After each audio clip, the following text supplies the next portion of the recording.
Hello dear students, welcome to history class. I hope all of you are doing well. Students, in this session, I'll be continuing with chapter 3rd of history, that is the Delhi Sultanate. So, in the previous video, I had completed the chapter, I had completed all the concepts, I had explained you about all the 5 dynasties of the Delhi Sultanate. And in this video, I'll start with the exercises that are given on page number 40. So let's start with the exercises. So we have the first question, that is objective type questions, and in objective type questions we have question number A, that is multiple choice questions, as you can see on the screen. So let's start with the first question of multiple choice questions. So the first question is, the first battle of Tarain was fought in, and the 4 options are option A 1192 AD, option B 1191 AD, option C 1119 AD, and option D 1206 AD. So students, the battle of Tarain, that means the first battle of Tarain, it was fought in 1191 AD. That means option B will be the correct option. So please cut that line. So this means that option B will be the correct answer. So let me tell you about the battle of Tarain. The first battle of Tarain was fought in 1191 AD between Prithviraj Chauhan and Muhammad Ghori, in which Prithviraj Chauhan defeated Muhammad Ghori. And in the second battle of Tarain, that was fought in 1192 AD between Prithviraj Chauhan and Muhammad Ghori. So in the second battle, Prithviraj Chauhan was defeated by Muhammad Ghori. So I hope that the concept of battle of Tarain is clear to everybody. Now let's move to question number 2.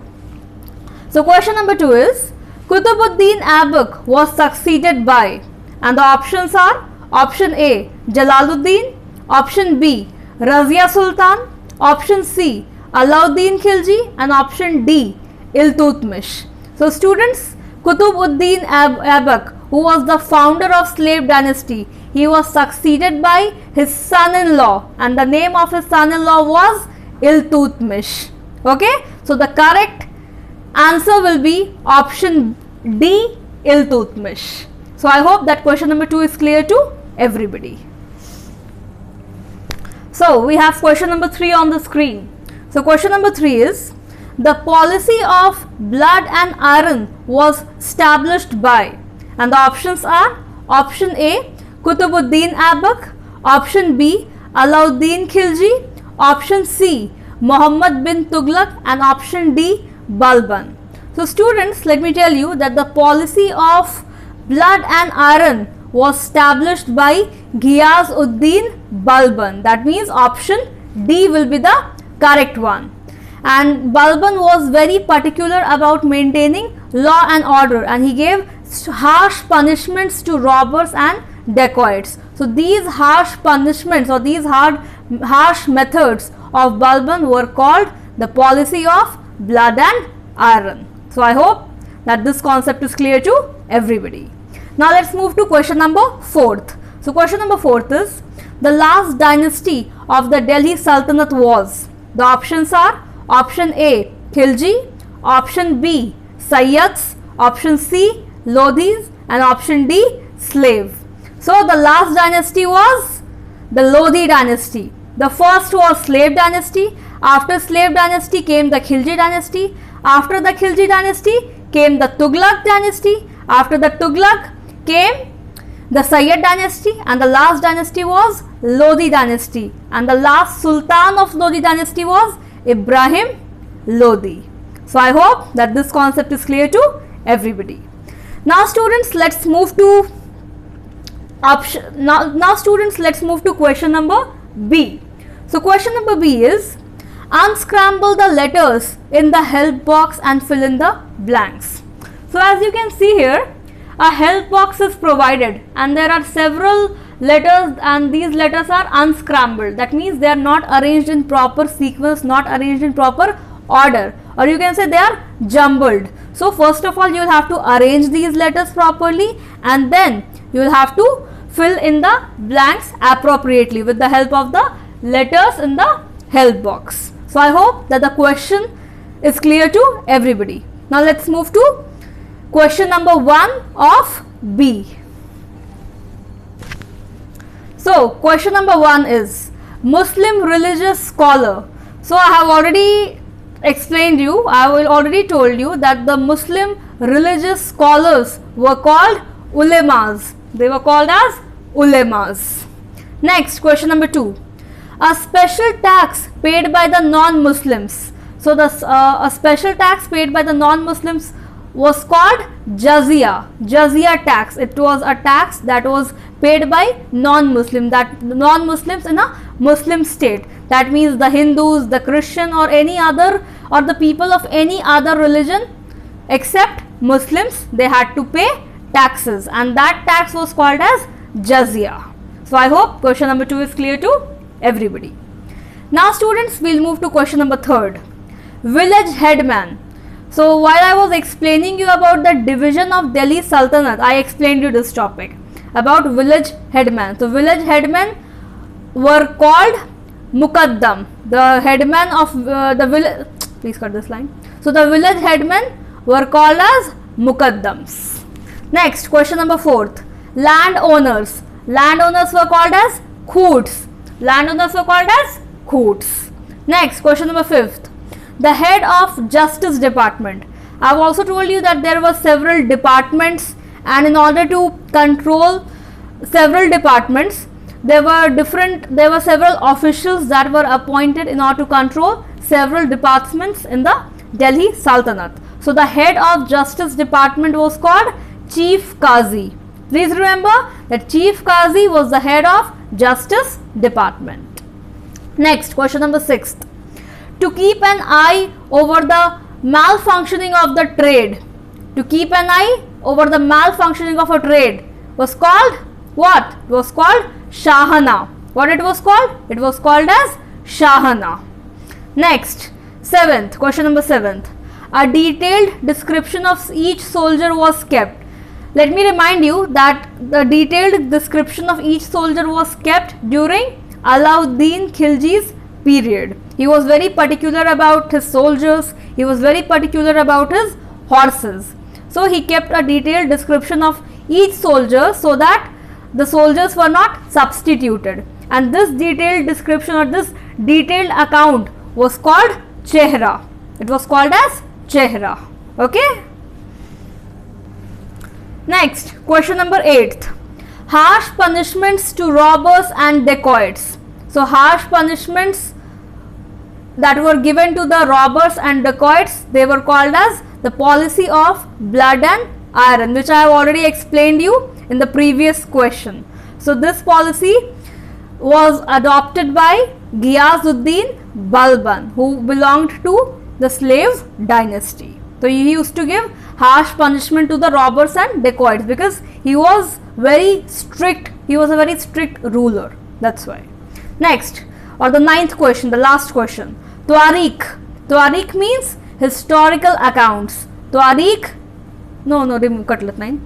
Tarikh. Tarikh means historical accounts. So I hope that question number B is clear to everyone. Now students, let's move to question number C. So question number C is, state whether the following statements are true or false. That means you have to say whether the statements are correct or incorrect. So I expect all of you to look at the screen. So we have the first statement, and the first statement is, the most magnificent building was constructed by the Turks in the 13th century AD. Is this statement true or false? Students, this statement is absolutely true, and I am talking about Qutub Minar. It was constructed by the Turks. The construction was started by Qutbuddin Aibak and it got completed by Iltutmish. So this statement is absolutely true. Next, question number 2. Statement 2. Razia was murdered in 1216 AD. Is this statement true or false? Students, this statement is absolutely false. She was murdered in 1240 AD. Why she was murdered? Because the officials, the nobles, they didn't like to be under the control of a woman. So she was murdered. Okay. Next statement third. The second battle of Tarain was fought in 1191 AD. I have already explained you about the battle of Tarain, and I have told you that the second battle of Tarain was fought between Prithviraj Chauhan and Muhammad Ghori in 1192 AD, not 1191. In 1191, the first battle of Tarain was fought, and in the second battle of Tarain, Prithviraj Chauhan was defeated. Okay, so this statement is false. Now let's come to the last true and false. That is, the Turkish rule extended over Ganga, Yamuna, Doab, Bihar and Bengal. So this statement is absolutely true. So I hope that all the statements of true and false are clear to everybody. Now students, let's move to question number 2. So question number 2 is very short answer questions. In this, let's move to question number 1. So question number 1 is, who was known as Chief Sadar? So Chief Sadar was the head of matters related to religion. So who was Chief Sadar? He was the head of matters related to religion. Next, question number 2. So we have question number 2 on the screen. So let's move to question number 2. So question number 2 is, who was Prithviraj Chauhan? So I have told you about Prithviraj Chauhan several times, not only in this chapter but in the previous chapter also. So Prithviraj Chauhan was a Hindu king of Chauhan dynasty or Chehman dynasty, and he ruled the kingdom of Ajmer and Delhi during the later half of the 12th century. Right? He was a very brave ruler. He belonged to Agni. He was an Agni Vanshi ruler, and he was very brave. He was known for his bravery and valor, and he defeated Muhammad Ghori in the first battle of Tarain, and in the second battle he got defeated by Muhammad Ghori. So I hope that I am able to give you all the information about Prithviraj Chauhan.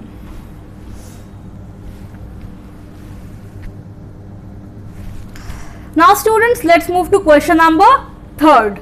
So the third question is, in which battle Muhammad Ghori's forces were defeated? So I gave the answer of this question in the previous question only. So in the first battle of Tarain, that is in 1191 AD, Muhammad Ghori's forces were defeated by Prithviraj Chauhan. Next, question number 4. Who was Timur? So Timur was a Turk. He was basically a Turk who claimed blood relationship with Genghis Khan, and he invaded India and ransacked and plundered various towns. He killed several people mercilessly. He invaded India in order to loot the precious stones, to loot the gems. And you know, I hope you remember that I told you that around 90 elephants were needed to carry the precious stones and precious things from India to Samarkand while he was returning to Samarkand. So he basically invaded India in order to loot it and caused a huge damage and destruction in India. So I hope question number 4 is clear to everybody. Now students, let's move to question number 5. So question number 5 is, who was Razia? So I have explained you about Razia while I was explaining the slave dynasty. So Razia was the daughter of Iltutmish, who took the throne in 1236 AD. Iltutmish had several sons, but he considered none of his sons to be capable of the throne. So he nominated Razia Sultan, as she was capable, she was efficient. So Razia Sultan became the so Razia Sultan took over the throne in 1236 AD, but she could only rule for 4 years. That means she ruled from 1236 AD to 1240 AD because she was murdered. Because people did not like to be under the control of a woman. So that is why she could rule only for 4 years. Next, question number 6. Question number 6 is, what was jizya? So, jizya was a tax imposed on non-Muslims in a Muslim state. So, it was a tax. So, in order to impress the Muslim scholars, the Sultan, he imposed the tax on the non-Muslim people. The non-Muslim, that means the Hindus or the people belonging to any other caste except Muslim, they had to pay tax in a Muslim state. Next, question number 7, which is the last question of very short answer. So, question number 7 is, who completed the construction of Qutub Minar? So, first let me tell you that who started the construction. So, the construction of Qutub Minar was started by the founder of slave dynasty, that means Qutbuddin Aibak, but the construction got completed by Iltutmish. Okay, it got completed by Iltutmish, and Iltutmish was the son-in-law of Qutbuddin Aibak. And let me tell you that the use of red and white sandstone and marble makes it a unique monument. It's a beautiful monument, right? The Red Fort. So, it's a unique and beautiful monument, that is the Qutub Minar. So, I hope that all the questions of short answer questions are clear to everybody. Now, students, I'll be explaining the next set of questions, that means short answer questions, in the next video. Till then, thank you so much. Stay safe and study properly. Thank you.